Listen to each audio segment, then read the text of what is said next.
नाग को इस तरह से प्राण प्रतिष्ठित हुए 800 साल से भी ज्यादा हो चुके हैं।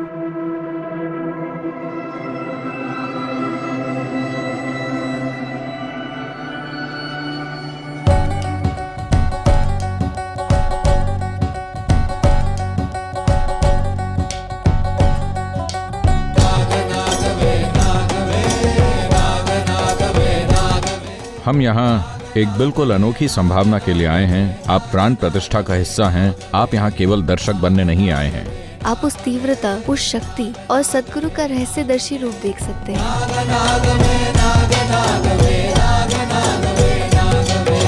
ये ऊपर की ओर देखने के बारे में नहीं है, ये ऊंचा उठने के बारे में है। आइए इसे संभव बनाएं।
नमस्कारम आप सभी को।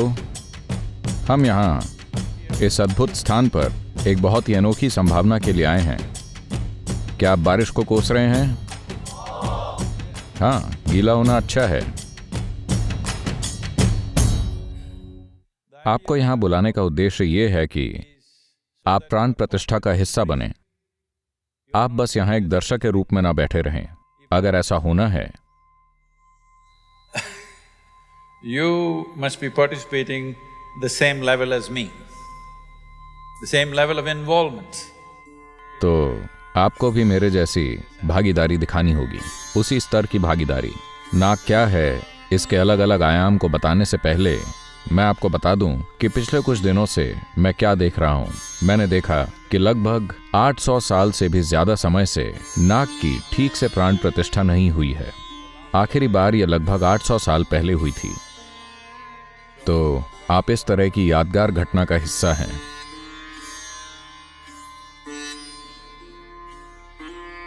नाग का क्या मतलब है, नाग क्यों, इन सब चीजों को हम बाद में देखेंगे, क्योंकि यहां कुछ जरूरी चीजें हैं जिन्हें समय बीतने से पहले मुझे करना है। ये एक रसदंड है, यानी कि ये एक मरकरी स्टिक है। ये ठोस पारे से भरी हुई है, जिसे आज हम आधुनिक विज्ञान कहते हैं।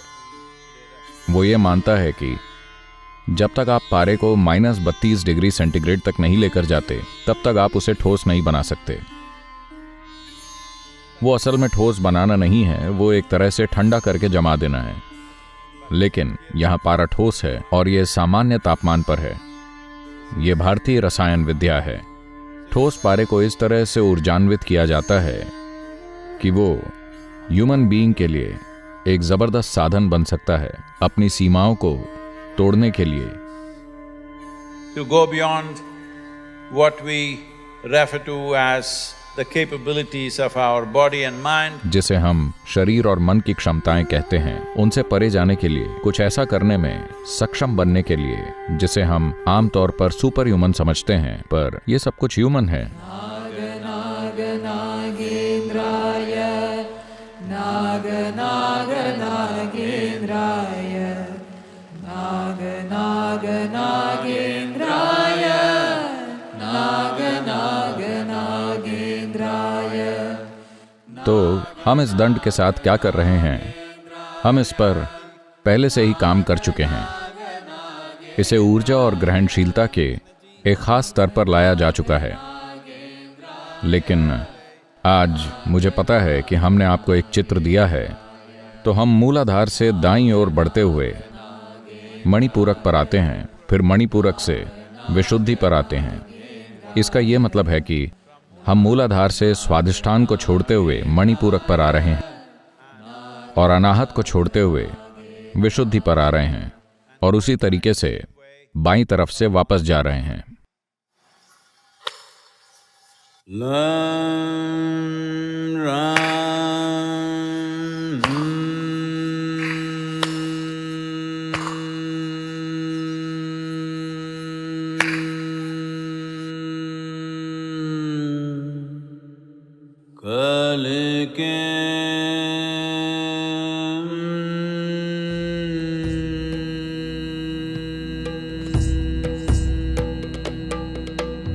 शिवाभरणं घोररूपं पञ्च इन्द्रियतारकम् शिवाभरणं घोररूपं पञ्च इन्द्रियतारकम् नित्यं जाग्रस्थिते निष्ठं नागनागम् आश्रयेऽहं नित्यं जाग्रस्थिते निष्ठं नागनागम् आश्रयेऽहं नागनागं नागनागं नागनागम् आश्रयेऽहं नागनागं नागनागं नागनागम् आश्रयेऽहं नागनागं नागनागं नागनागम् आश्रयेऽहं नागनागं नागनागं नागनागं। इस वक्त नाक पर पूरी तरह से मक्खन लगाया गया है और उसके ऊपर से हल्दी लगाई जा रही है। ये पहला चरण है।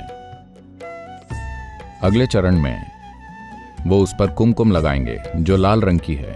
आप जानते हैं कि वो हल्दी और चूने से मिलकर बनती है। उसके बाद हम अस्थि लगाएंगे जो शमशान भूमि की राख है, जिसे सावधानी से इकट्ठा किया गया है और एक खास क्वालिटी को देखते हुए उसे यहाँ लाया गया है। योग में नाग शब्द और काल शब्द का उपयोग समान अर्थों में होता है। एक तरह से दोनों का मतलब एक ही होता है। उस तरफ 2 माँ जमीन से मिट्टी लेकर 112 काले सांप पर लगा रही हैं और फिर वो उन पर अस्थि लगाएंगी। उसके बाद से ये काल सर्प सेवा का एक हिस्सा होगा जिसे लोग कर सकते हैं। आश्रयेऽहं नागनागं नागनागं नागनागम् आश्रयेऽहं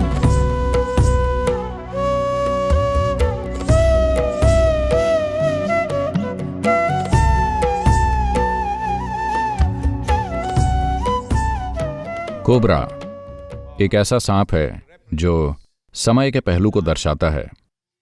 यहां जो पीछे है वो काल सर्प है। काल सर्प का क्या मतलब है? आपने सुना होगा कुछ सांपों को अनंत कहा जाता है। केरल के लोग यहां हैं, वहां अनंत शयन है। अनंत का मतलब है शाश्वत।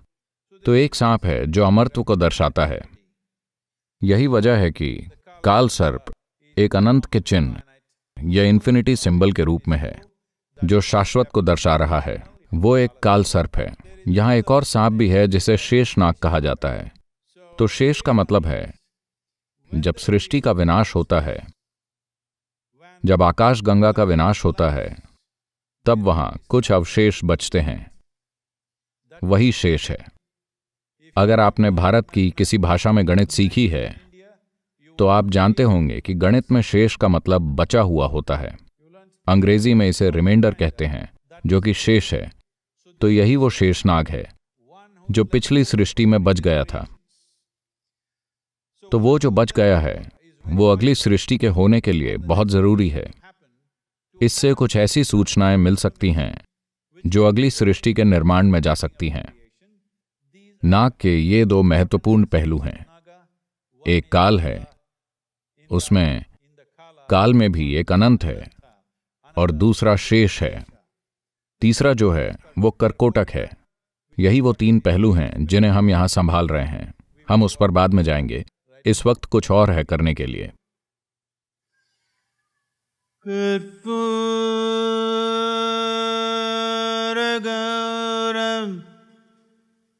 करुणावतारं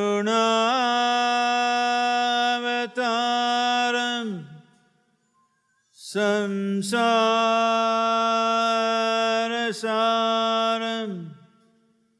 भुजगेन्द्रहारं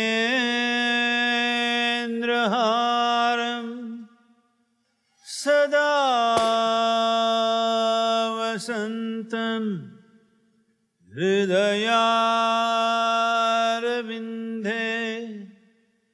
भवं भवानी सहितं नमामि। आप सभी जिन्होंने मंत्र और इस आकृति को खोजने की प्रक्रिया में खुद को अर्पित किया है, कई तरीकों से आप इस दंड का हिस्सा बन चुके हैं। और अब प्राण प्रतिष्ठा का एक महत्वपूर्ण पहलू यह है, इसने तैयार होने में एक खास मात्रा में समय लिया है। काफी ज्यादा ऊर्जा संबंधी काम किए गए हैं और अब यह अद्भुत तरीके से स्पंदित हो रहा है और आप सब कई तरीकों से इसका एक हिस्सा हैं।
नाग जो यहाँ पर स्थापित हैं, ये नाग एक क्षेत्रपाल हैं, यानी कि भविष्य में इस क्षेत्र के संरक्षक भी होंगे।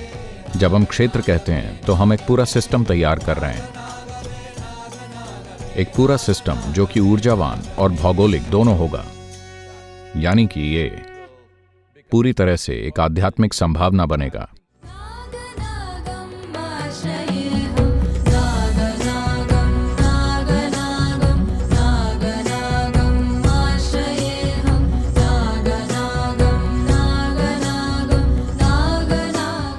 तो ये आपकी जिम्मेदारी है कि आप देखें कि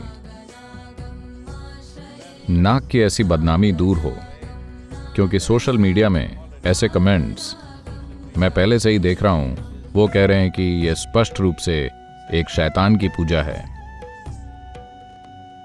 हम एक ऐसी संस्कृति में हैं, हम एक ऐसे जीवन के गहरे बोध से हैं जहां हमारे लिए कोई शैतान नहीं है। यहां तक कि एक जहरीला जीव अगर ठीक से संभाला जाए तो दैवी संभावना बन जाता है। हम ऐसी जगह से आते हैं। इस तरह से नाग प्रतिष्ठा को हुए 800 साल से भी ज्यादा हो चुके हैं। तो आप सभी यहाँ हैं, इसका हिस्सा हैं। ये शानदार है।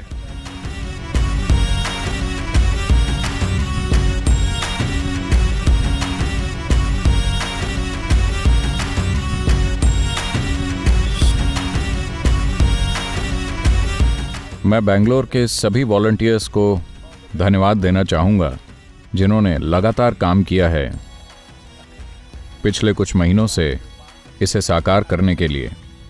और हमारे ब्रह्मचारी, हमारी कंस्ट्रक्शन टीम, इन्होंने ज़बरदस्त काम किया है।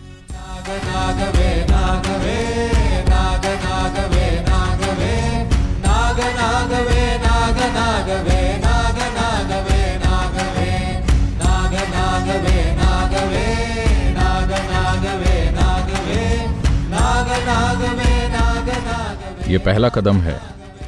अगला कदम यह है कि 15 जनवरी को योगेश्वर लिंग की स्थापना होगी। बेशक तब तक आदियोगी का स्टैचू बन चुका होगा और एक योग केंद्र जो योग के चारों आयामों को प्रस्तुत करेगा। और वो सभी जिन्होंने इसमें सहायता की, वो जिन्होंने मेरे साथ में प्राण प्रतिष्ठा में काम किया, तो उन सभी को और आप सबको भी शानदार। आइए मिलकर इसे दुनिया में संभव बनाएं, एक जागरूक दुनिया बनाएं। ये ऊपर देखने के बारे में नहीं है, ये ऊंचा उठने के बारे में है। आइए मिलकर इसे संभव बनाएं।